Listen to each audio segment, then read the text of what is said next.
Motorway ਦੇ ਨਾਲ ਨਾਲ ਸਿਆਲ ਮੋੜ ਤੋਂ ਅਸੀਂ ਅੱਗੇ ਆਈਏ ਤੇ ਕਾਫੀ ਪਾਣੀ ਦਰਿਆ ਚੋਂ ਨਿਕਲਿਆ ਹੋਇਆ। ਸੈਲਾਬ ਦੀ ਸੂਰਤ ਹਾਲ ਹੈ। ਤੁਹਾਨੂੰ ਮੈਂ ਵਿਖਾਣਾ ਜੀ ਕਿ ਕਿਵੇਂ ਕਿਵੇਂ ਸੈਲਾਬ ਹੈ ਜੀ।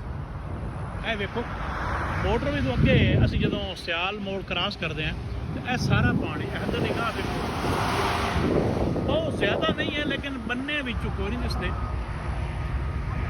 अल्लाह करे, अल्लाह ताला मेहरबानी करे कि जोड़ा सैलाब है घट जाए जल्दी, वरना नुकसानात बहुत ज़्यादा ने। शुमारी इलाके जहाँ तक मोटरवे तुम देख लो, मोटरवे तो नाल सैलाब, लेकिन ये सिर्फ अजे तक पानी ज़्यादातर चढ़ते पास ही है। ज़ाहिर मोटरवे थल्लों पुलों थल्लों पानी गुजर के जाता है।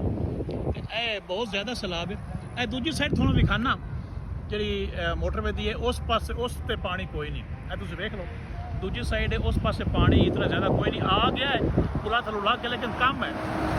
लेकिन इस के मुकाबले इस साइड से देखो तो काफ़ी ज़्यादा सैलाब है। तो आकर अल्लाह ताला सारे महफूज रखे सन। सारे ਜਿਹੜੇ ਸਾਡੇ ਦੋਸਤ ਨੇ, ਜ਼ਿਮੀਂਦਾਰ ਨੇ, ਇਹਨਾਂ ਦੀ ਕਾफ़ੀ ज़्यादा नुकसान है।